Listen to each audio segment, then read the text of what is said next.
আল্লাহর হাবিব ফরমান, যে সমস্ত মেয়ে লোক পুরুষ বেশি বেশি পরিমাণে আল্লাহ পাকে জিকির আজকার করবে, ওই সমস্ত মেয়ে লোক পুরুষ কিয়ামতের দিন বিনা হিসাবে মাওলার বেহেশতে চলিয়া যাবে।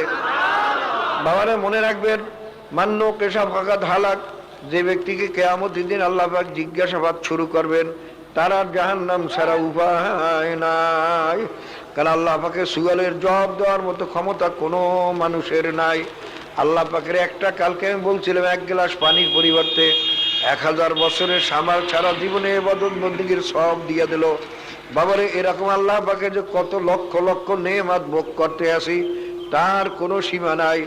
কাজী বাবারে আল্লাহ পাকের নেয়ামতের আল্লাহ পাকের সুয়ালের জবাব দেওয়ার মতো ক্ষমতা কোনো মানুষের নাই। আল্লাহর হাবিব একদিন ফরমান, কিয়ামতের ময়দানে আল্লাহ পাকের রহমত ছাড়া কেউ নাজাত পাবে না। সাহাবারা জিজ্ঞাসা করলেন, ইয়া রাসূলুল্লাহ আপনি? বলে আমিও না। কাজী বাবার আল্লাহ পাকের রহমত ছাড়া কোনো উপায় নাই। নিজের বাবা আল্লাহ পাক যার কাছে সুয়াল করবেন, তার জাহান্নাম ছাড়া উপায় নাই। কিন্তু বিনা হিসাবে বেহেশতে কারা যাবে? এর ভিতরে একদল হইল যারা বেশি বেশি আল্লাহ পাকের জিকির আজকার করবে, তারা আল্লাহর ফজলে বিনা হিসাবে বেহেশতি হয়ে যাবে।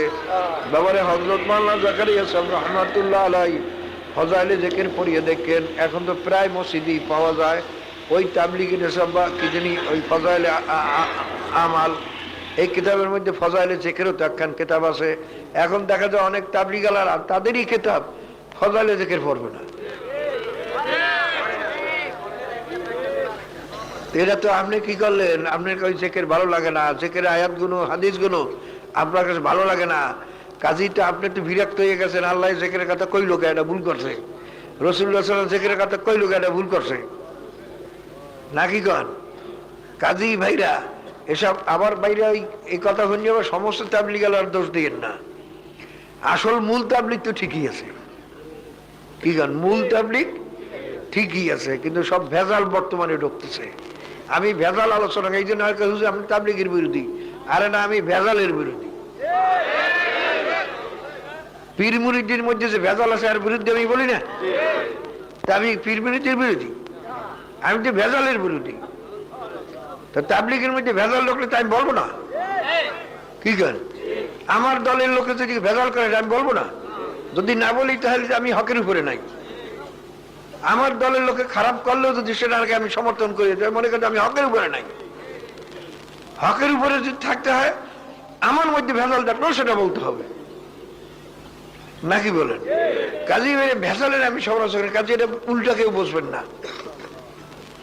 এখন যে বর্তমানে দেখা যায় এই বাইরা জামাত ইসলামের বিরোধিতা আমাদের উপরে 1 বছর পর্যন্ত খুব কম, নির্বাচনের পর থেকে খুব কম দেখা যায়। সব জায়গায় কিছু কিছু জায়গায় ওই রাজনৈতিক বিরোধিতা করে, তরিকার বিরুদ্ধে এখন বিলকুল দেখা যায় না বললেই চলে। কিন্তু এই 1 বছর পর্যন্ত ওই ভেজালিয়া তাবলিগালাদের বিরোধী সবচেয়ে বেশি বেরিয়ে গেছে। এটা খুব বেশি বাড়ছে। কেন যে বাড়ছে তা আমার কারণ বুঝে আসতেছে না। অধিকাংশ জায়গায় হলকা কেমনে বন্ধ করবে এই চেষ্টাই আছে। ওইটা আজ শুনলাম নাজিরপুরে, কালকে একজনে বললো, কাল হুজুর বাস চান্দা উঠিতে গেছি, এক চেয়ারম্যান গেছে তাবলিগ, এই তাবলিগ থেকে আইয়া কয়, কালে চান্দা দেওয়া জায়েজ নাই, জায়েজ নাই। চেয়ারম্যান সব মুক্তি হয়ে গেছে, চেয়ারম্যান সব মুক্তি হয়ে গেছে। এই মূর্তিদের সম্পর্কে আল্লাহর হাবিব বলে গেছেন 1400 বছর আগে, কিয়ামতের পূর্বে বহু লোক ফতোয়া দেবে বিনা এলেমে, এলেম কালাম নাই, ফতোয়া দেবে, নিজেও গোমরাহ হবে, মানুষকেও গোমরাহ করবে, নিজেও জাহান্নামে যাবে, মানুষকেও জাহান্নামে নেবে। কাজে আপনারা সব সাবধান, খবরদার ফতোয়া দেবেন না। যে কোনো জায়গায় ভাই এটা জায়েজ নাই, ওটা জায়েজ নাই, এসব কথা কইবেন না, খবরদার। কাজ জায়েজ না জায়েজ বলার অধিকার সবাই নাই। হ্যাঁ, যদি কোনো কিতাবে আপনি স্পষ্ট দেখতে থাকেন যে লেখছে এটা না যায়, তখন বলবো মুখ কিতাবে দেখছি এটা না যায়। কিন্তু আমনে ফট করিয়ে কই বই এটা না যায়, কারণ ফতোয়া দেওয়ার মতো ক্ষমতা সবাই নাই। বহুত এলেম থাকা লাগে, তারপর ফতোয়া দেওয়া যায়। আমিও তো মুফতি না, আমরা তো মুফতি না, মুফতি ফতোয়া দেবে। কাজী বাইরে যে সময় মুফতিদের কিতাব পাইবেন, কিতাব দেখে যদি থাকেন যে হ্যাঁ অমুক এই জায়গায় না জায়েজ লাগছে, জায়েজ লাগছে, সেইটা বলবেন। কাজী যেখানে সেখানে ফতোয়া দিয়া নিজে খবরদার জাহান্নামে যাবেন না। ফতোয়ার থেকে বিরত থাকবেন সব সময়। যত ফতোয়া কম দিয়ে পারা যায় তত চেষ্টা রাখবেন। তো ভাইয়ের আমার, এরকম ফতোয়া দিয়ে বসে কেন যে তারা বিরোধিতা করে আমার কিছু বুঝে আসে না। বিরোধিতার কারণটা কি? খুব বেশি বিরোধিতা শুরু করছে। তো ভাইয়ের আমার, আল্লাহ কিন্তু যে যা করে না করুক, কিন্তু আমরা আল্লাহর রাস্তায় সবাইকে ভালোবাসি। কি বলেন? আমরা আল্লাহর রাস্তায় সবাইকে ভালোবাসি। আমরা তো তাবলীগের লোকে আলোচনা করলে সেখানে আমরা বসি, বসি না? আমার তো জরুরত থাকলেও কিতাব পড়বে, হ্যাঁ পড়বে, আমি সেখানে জরুরত থাকলেও বসিয়ে যাই। তারপরে না কয় যে হুজুরে আমাদের বয়ানে বসলো না, কারণ বয়ান তো তার না, বয়ান তো কিতাব, কোরআন হাদিসের বয়ান। কি বলেন কথা ঠিক না? কোরআন হাদিসের বয়ান শুনলেই সওয়াব হইবে ইনশাআল্লাহ। কাজে খবরদার, আমাদের কোনো দলদলি নাই। আমরা ইনশাআল্লাহ চাই আল্লাহ এবং আল্লাহ রসুলকে, আমরা আর কিছু চাই না। আল্লাহ পাককে রাজি খুশি চাই, আমার দল ভারী হোক এটা চাই না। আপনারা দেখছেন এই যে চরমোনাই মাহফিলে যত রয়েছেন জীবন পর, কোনদিন চরমোনাই মুড়ি দেওয়ার ক্যানভাস কোনদিন শুনছেন আমার কাছে? বরঞ্চ উল্টোটা শুনছেন যে চরমোনাই মুড়ি দেওয়া হলে কষ্ট আছে, এটা আছে সেটা আছে, আমল করা লাগবে, গ্রাফি ফেলান মুড়ি দেওয়ান যাইবে না, নামের মুড়ি দেওয়ান যাইবে না, আমল করবা না, তুমি মুড়ির দাবি করবা তা পারবা না, এই সমস্ত কথা যাতে মুরিদ না হয় এই ক্যানভাসই করা হয়। মুরিদ বেশি হোক এই ক্যানভাস তো চরমোনাই করা হয় না আল্লাহর বদলে। কারণ আমরা দল তো চাই না, আমরা চাই আল্লাহর দল বানুক। বাবারে, মানুষ কি আমার গোলাম না আল্লাহর গোলাম? তা মানুষকে যদি আমার দিকে ডাকি মানুষ আসবে? মানুষকে আমি তৈরি করি না। যখনই আপনি আল্লাহর দিকে ডাকবেন তখন মানুষ ডাকবেন, আসতে থাকবে। এই চরমোনাই সাধারণ মুরিদের দাওয়াতেও যে মানুষ যাকে যাকে আসতেছে, কারণটা কি? যারা খুলুসিয়তের সঙ্গে ডাকে তারা আল্লাহর দিকে ডাকে, মানুষকে নিজের দিকে ডাকে না। আর যে সমস্ত তরিকার ভিতরে যে সমস্ত ইমামেরা সেটারই নিজের দলের দিকে ডাকে, ওই হলকা নিজে একটা কায়েম করে, ওই নিজে একটা দল বানাই ইমাম হইতে চায়, তাকে দাদা আস্তে আস্তে ভাঙ্গে যায়। বিগল কথা ঠিক না? কাজে ডাকবেন আল্লাহর দিকে, চরমোনাইয়ের দিকে না। করব আল্লাহর দল সৃষ্টি করব। ভাইরা, আমাদের নিজস্ব কোনো দল নাই। কাজে খুব খেয়াল করে নিয়েন, আল্লাহ পাক বলছেন উযকুরুল্লাহ যিকরান কাসীরা, তোমরা বেশি বেশি পরিমাণে আল্লাহ পাকের জিকির আজকার করো। তাই বলতেছিলাম ফজাইলে জিকিরের ভিতরে আল্লাহ হযরত মাওলানা জাকারিয়া সাহেব রাহমাতুল্লাহ আলাইহি জিকিরের 100 উপরে ফজিলত লাগছেন। তার ভিতরে একটা ফজিলত লাগছেন, যারা বেশি বেশি জিকির আজকার করবে আল্লাহর ফজলে ঈমানের সঙ্গে তাদের মউত নসিব হবে। বাইরেরা পরীক্ষিত দেখা যায়, বহু দেখছি চরমোনাই মুরিদ আল্লাহর ফজলে মউতের আগে বেহুশ, 2-3 দিন 5 দিন 7 দিন 1 মাস পর্যন্ত বেহুশ, কিন্তু মউতের পূর্বক্ষণে দেখা যায় ওই জিকির তার মুখ থেকে বাইর হয়ে গেছে, আস্তে তার ইন্তেকাল হয়ে গেছে। বাবার এরকম বহু ঘটনা আল্লাহর ফজলে শোনা যায়। ওই যে কলাপাড়া এক ব্যক্তি চরমোনাই মুরিদ, তার মুমূর্ষু অবস্থা, সবাই দেখতে যায়, শুনিয়ে খুব মুমূর্ষু অবস্থা। যখন এরা জিজ্ঞেস ভাই আপনার কেমন আছেন, কি অবস্থা আপনার, সে কোনো উত্তর না দিয়ে ভাই জিকির করেন। যে আসে সেই জিজ্ঞাসা হুজুর ভাই আপনার কি অবস্থা, কাল ভাই জিকির করেন। এই প্রত্যেক যেই তাকে বলে জিকির করেন, সেও জিকির করতেছে। কিছুক্ষণ পরে সে বলে আমাকে একটু উঠান। উঠাইয়া বসাইছে, বসাই হাত উঠাইয়া মোনাজাত করছে, মোনাজাত করে লা ইলাহা ইল্লাল্লাহু মুহাম্মাদুর রাসূলুল্লাহ কুরিয়াতে পড়িয়ে গেছে। সবাই ধরিয়ে দেখে আর দুনিয়াতে নাই। ও বাবা, মরবেন তো সবাই, মৌতের সময়টা বড় কঠিন সময়। তখন কোনো জিনিস নিজে ইচ্ছে করিয়া স্মরণ করিয়া করা সম্ভব হবে না। এমন মুসিবতের সময় বাবা যদি কুল্লু এনাইয়া তারা সবে মাফি হে, যেই ভান্ডে যা থাকে কাজ করলে তাই পড়ে। ঠিক মনে রাখবেন, যার দিলের ভিতরে জিকির বসাইতে পারবেন, আল্লাহর ফজলে মৌতের সময় ইমানের সঙ্গে জিকিরের সঙ্গে মৌত হওয়ার আশা করা যায়। বাবার এই যে আল্লাহর হাবিব ফরমায়েছেন লা ইয়াজালু লিসানুকা রাতবাম মিন যিকরিল্লাহ, এ আমার উম্মত একটা মুহূর্ত মাওলার জিকির ছাড়া জিহ্বাখানা খালি রাখো না। এইভাবে যদি জিকির করতে পারেন, সব সময় যদি জিহ্বাখানা জিকিরে জারি থাকে, ঘুমের থেকে উঠছেন তখনও দেখেন জিহ্বাখানা মাওলার জিকিরে চলতে আছে, বাবারে মনে করেন আল্লাহর ফজলে মৌতের সময় জিকিরের সঙ্গে মৌত হওয়ার আশা করা যায়। আল্লাহর ফজলে ইমানের সঙ্গে মৌত হওয়ার আশা করা যায়। এবার এরকম বহু ঘটনা দেখা গেছে, যে মানুষ বেহুশ। আমার আম্মাজানকেও দেখছি, বাবারে যেদিনকে ইন্তেকাল করলেন, ইন্তেকালের পূর্বক্ষণে অল্প সময় কয়েক মিনিট আগে আল্লাহ কই ওরছে আমার ভগ্নী আমার বিবি তারা কাছে বসা, আমরা মনে করলাম যে বোধহয় সুস্থ হয়েছে, আম্মা একটু সুস্থ হয়ে উঠছে, কিন্তু দেখা যায় ওই আল্লাহ বলাই শেষ, আর দুনিয়াতে নাই। বাবার এরকম বহু দেখছি যারা কি বেশি বেশি আল্লাহর ফজলে জিকির আজকার করে, মৌতের সময় আল্লাহর ফজলে বাবা তাদের ইমানের সঙ্গে মৌত হওয়া চাক্ষুষ দেখা যায়। আর বারা কেতাবে তো আসি, ওই মাওলানা জাকারিয়া সাহেব রহমাতুল্লাহ আলাইহি কোরআন হাদিসের থেকে প্রমাণ দিয়ে লাগছেন, যারা বেশি বেশি জিকির আজকার করবে তাদের আল্লাহর ফজলে ইমানের সঙ্গে মৌত নসিব হবে। বাবারে কাজী যে যত বলুক ওসব কথার দিকে কোনো ভ্রুক্ষেপ করিয়েন না। আল্লাহ পাক বলছেন বেশি জিকির করার জন্য, আল্লাহর নবী বলছেন বেশি জিকির করার জন্য, সমস্ত আল্লাহর ওলিরা বলছেন বেশি জিকির করার জন্য। ইমাম গজ্জালী রহমাতুল্লাহ লেখছেন আর জিক্র উসুলউদ্দিন, জিকির হলো ধর্মের মূল, ধর্মের মূল। যেমন একটা গাছের মূল বা শিকড় না থাকলে গাছটার থেকে কোনো ফল ফুলের আশা করা যায় না, ঠিক মনে রাখবেন যেই বন্দাবান্দির ভিতরে মাওলার জিকির আজকার নাই তার থেকে ধর্মের কোনো কিছু আশা করা যায় না। বাবা যদি সে ইবাদত বন্দিগি করে, তার ইবাদত বন্দিগি থাকবে রুহু শূন্য ইবাদত, তার ভিতরে খুশু খুশু থাকবে না, তার ভিতরে হুজুরিয়ে কল্প থাকবে না। বাবারে জিকির করতে করতে নিসবতে বাতিনি পয়দা হয়।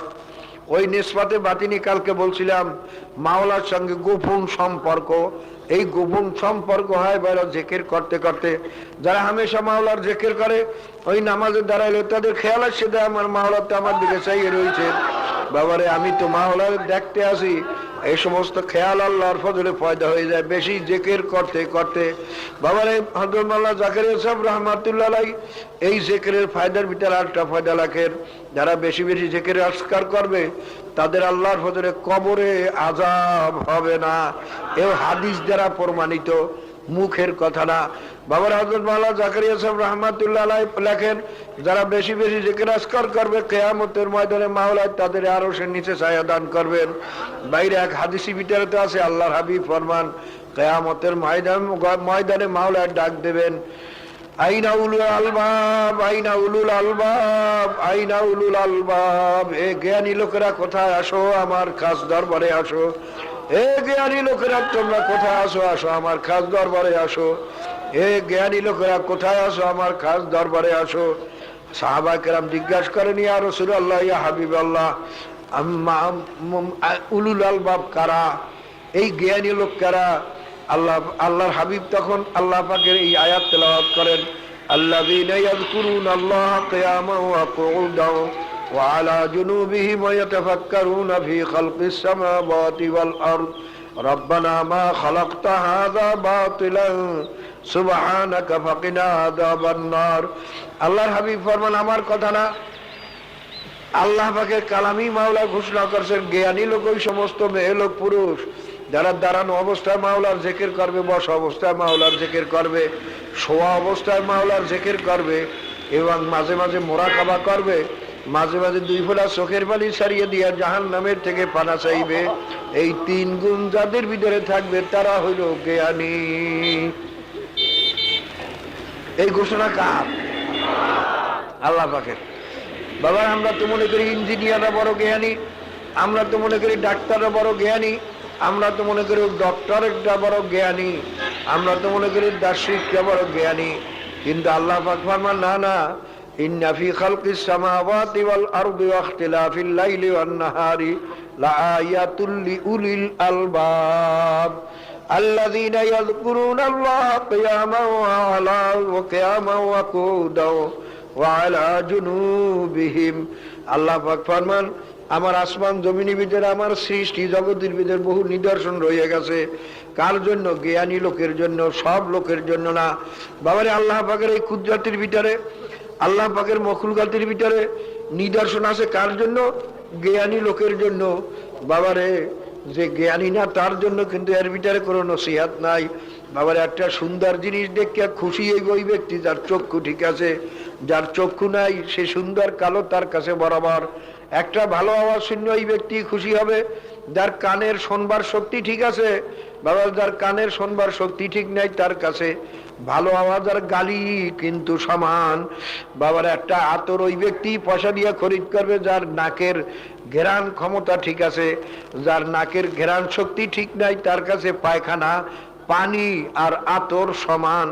বাবারে একটা রসগোল্লা ওই ব্যক্তি পয়সা দিয়ে খরিদ করবে যার জিহ্বার স্বাদের শক্তি ঠিক আছে, যার জিহ্বার স্বাদের শক্তি নষ্ট হয়ে গেছে, বাবা সে জোর করিয়া রসগোল্লা খাওয়াইলেও কিন্তু খাবে না, সে উল্টা মিলে পায়ে ধরবে, ভাই তোমার পায়ে ধরছি আমারে খাওয়াইও না, আমার কিন্তু বমি আসতে আছে।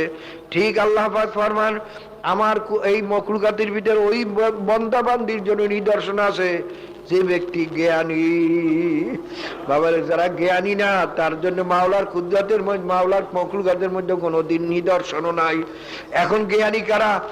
ডক্টর একটা জ্ঞানী নয়, ডাক্তাররা জ্ঞানী নয়, ইঞ্জিনিয়াররা জ্ঞানী নয়। আল্লাহ পাক ফরমান যারা দাঁড়ানো অবস্থায় আমি মাওলার জিকির করে, বসা অবস্থায় আমি মাওলার জিকির করে, শোয়া অবস্থায় আমি মাওলার জিকির করে।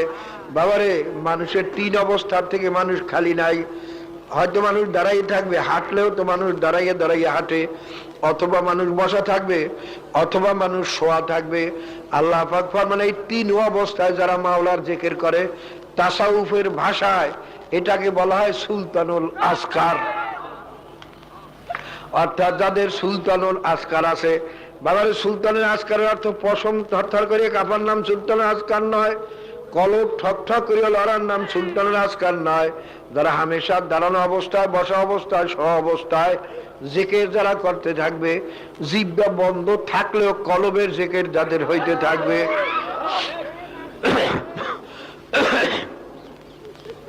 আপনি খাইতেছেন তখন তো আপনার জিহ্বা বন্ধ, জিকির করতে পারেন না, কিন্তু তখনও কলব চালু আছে।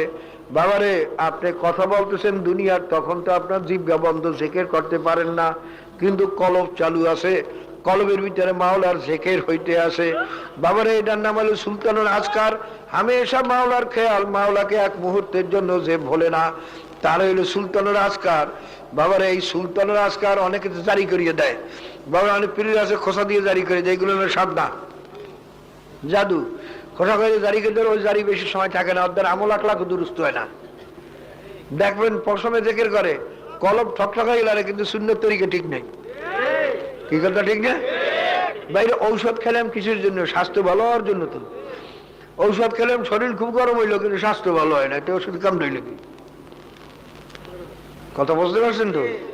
ঔষধ যখন খাইলে আমার শরীরে কালে গরম হয়ে উঠছে কিন্তু স্বাস্থ্য ভালো হয় না, রোগ দূর হয় না, তো এই ওষুধে লাভ রইল কি?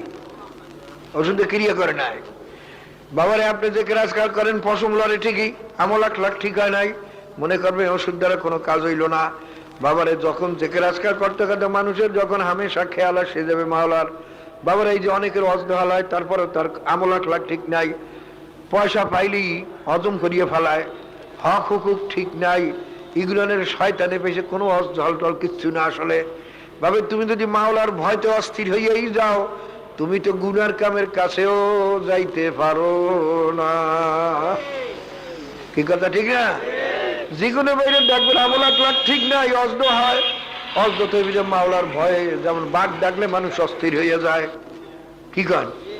এমন অস্থির অনেক সময় হয় বাবার, দেখা যায় ওই রাত্রে ঘুমাইলেও বাঘ বাঘ করে চিল্লাইয়া ওঠে, দিনের বেলা হাঁটতে হাঁটতেও চিল্লাইয়া ওঠে বাঘ বাঘ করিয়া। একদিন একটা ছেলে আমার কাছে নিয়ে আসে 10-12 বছরের, বলে কাল হুজুর এই ছেলেরা কুত্তা দেখে ভয় পাইছে। এই বলার সাথে সাথে দেখি ছেলেটা ওই কুত্তা করে চিল্লিয়ে উঠছে। এরকম হয় না? হয়তো কেন তার খেয়ালে কুত্তে এমন ঢোকছে, সে যেদিকে চায় সেদিকে কুত্তে ধরে। কুত্তে যদি খেয়ালে এরকম ঢুকতে পারে, আল্লাহর জিকির করতে করতে যেদিকেই চাইবে সেদিকে আল্লাহরে দেখতে পারবে না। বাবা দুনিয়া বোঝে, আখেরাত বোঝে না মানুষ। কি বুঝবো কইতে বইতে? হ্যাঁ, তোমার শরীরে যখন জজবা আসে, তারপরে সন্তান বাইরা মায়া করিয়া এককাল মহাব্বত অংশ এমন সিপ দিয়ে বসে সন্তানের, সন্তান তো চিল্লায় লাল হয়ে গেছে, হ্যাঁ নিজেও শেষে পরে বোকা হয়ে যায়, কি করলাম এত চলে চাপ দিলাম। কিন্তু দেশে তো তুমি জজবাই, মহাব্বতের জজবাই। হ্যাঁ, ছেলের মহাব্বতে যদি ছেলের চাপ দিতে পারো, তাই মাওলার মহাব্বতের জজবাই কি? এইটা বোঝে না, ওইটা বোঝে, এটা বোঝে না। বাবারে ঠিক মনে রাখবেন, জিকির করতে করতে করতে করতে মানুষের এমন অবস্থা হইতে পারে যে মাওলাকে এক মুহূর্তের জন্য আর বলতে পারে না। ঘুমেও দেখে মাওলারে, যেদিকে তাকায় সেদিকে দেখে মাওলারে। বাবারে মাওলার ভয় এবং বাঘের ভয়ে যদি মানুষ অস্থির হইতে পারে, বেহুশ হইয়া যাইতে পারে, চিল্লাইতে পারে, দৌড় দিতে পারে, মাওলার ভয় কি এতই কম হইয়া গেল? মাওলার ভয় যার দিলের ভিতরে ঢুকছে সে বুঝি চিল্লাইতে পারবে না? পারবে বাবারে, পারবে, নিশ্চয়ই পারবে। কিন্তু যদি তার আমল আখলাক দেখেন ঠিক নেই, তার বিবির পর্দা ঠিক নাই, তার মুআমেলা ঠিক নাই, কথাবার্তা ঠিক নাই, ওয়াদা করে খেলাপ করে, আবার টাকা পয়সার মুআমেলা ঠিক নাই, মনে করবে এটা আসলে ভণ্ড শয়তান, এটার ভিতরে কোনোদিন অজদ হইতে পারে না। এর অজদের